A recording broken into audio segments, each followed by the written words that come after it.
Breaking news చూస్తున్నాం. మూడో రోజు ఆర్టీసీ సమ్మె కొనసాగుతోంది. డిపోల్లో నుంచి బస్సులు బయటకు రావడం లేదు. బస్సులు లేక ప్రయాణికులు తీవ్ర ఇబ్బందులు పడుతున్నారు.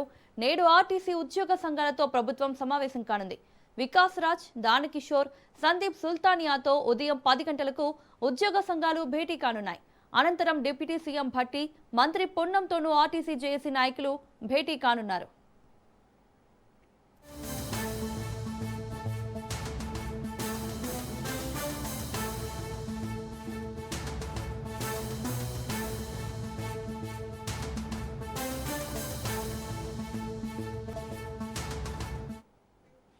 ఇదే అంశానికి సంబంధించి మరిన్ని అప్డేట్స్ మా ప్రతినిధి సునీల్ అందిస్తారు. సునీల్, అయితే సమ్మె విషయాన్ని ఎందుకు సీరియస్ గా తీసుకోలేదని, ముందు జాగ్రత్త చర్యలు తీసుకుని ఉంటే పరిస్థితి ఇక్కడి దాకా వచ్చేది కాదని మంత్రి పొన్నంపై సీఎం రేవంత్ ఆగ్రహం వ్యక్తం చేసినట్లుగా విశ్వసనీయంగా సమాచారం తెలుస్తోంది. సో దీనిపై మీ అప్డేట్ ఏంటి? ఖచ్చితంగా, ఎందుకంటే దాదాపు సమ్మె నోటీసులు ఇచ్చాయి. దాదాపు 40 రోజులు అవుతున్నప్పుడు కూడా ఎందుకు దీనికి ప్రత్యామ్నాయ చర్యలు తీసుకోలేదు, దీనికి సంబంధించిన విషయంపై కూడా ఎందుకు వీరికి సమస్యలకు సంబంధించిన విషయంలో తన వద్ద ప్రస్తావించలేదంటూ కూడా ముఖ్యమంత్రి రేవంత్ రెడ్డి కొంత అధికారుల తీరుతో పాటు మంత్రిపై కూడా కొంత ఆగ్రహం వ్యక్తం చేసినట్టు కూడా సమాచారం తెలుస్తుంది.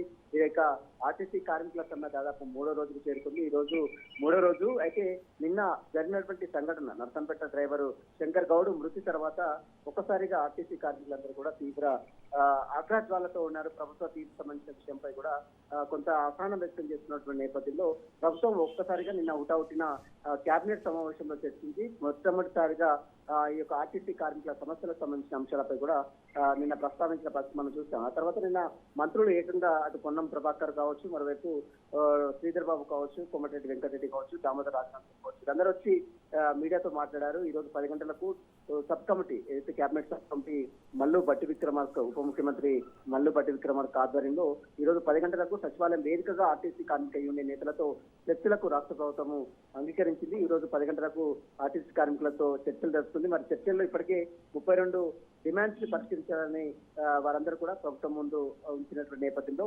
పాలసీ డిసిజన్స్ సంబంధించిన అంశాలు, ఏదైతే ప్రభుత్వంలో ఆర్టీసీ కార్మికులను ప్రభుత్వంలో విలీనం చేయాలని గత ప్రభుత్వమే ప్రతిపాదించినప్పుడు కూడా ఆ ప్రాసెస్ అనేది ఇంకా పూర్తి కాలేదు. ఆ ప్రాసెస్ ఇంకా పెండింగ్ లోనే ఉంది. కాబట్టి త్వరగతిన ఆర్టీసీ కార్మికులందరూ కూడా ప్రభుత్వ ఉద్యోగులకు గుర్తించాలి.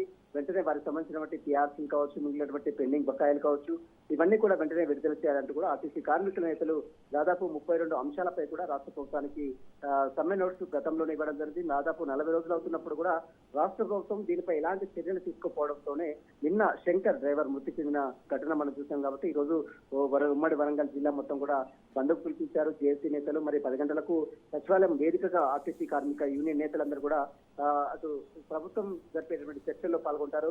మరి ఈ రోజు జరిపే చర్చలు ఖచ్చితంగా విఫలమవుతాయా, మరి సఫలమవుతాయా, ఏ విషయంలో క్లారిటీ వస్తుంది రాష్ట్ర ప్రభుత్వం, మరి ఆర్టీసీ కార్మికుల డిమాండ్స్ అన్ని పరిష్కరించేందుకు అంగీకరిస్తుందా లేదా, మళ్ళీ ఏమైనా కమిటీ చేస్తుందా, మళ్ళీ ఏమైనా తాత్పర్యం చేస్తుందా అనేది కూడా మీరు అంటున్నారు. తమ సమస్యలు న్యాయమైనటువంటి డిమాండ్లు పరిశీలించేంత వరకు సమ్మె మాట వేరే ప్రసక్తే లేదంటూ కూడా ఆర్టీసీ కార్మికులు చెప్తున్నారు. ఇప్పటికీ ఒక కార్మికుని కోల్పోయారు. అదేవిధంగా కొంతమంది కార్మికులు కూడా ఇంకా చావు బ్రతుకుల మధ్య కొట్లాడుతూ ఉన్నారు. నిన్న నల్గొండలో వెంకన్న అనేటువంటి ఆర్టీసీ కార్మికుడు పురుగుల మందు తాగాడు.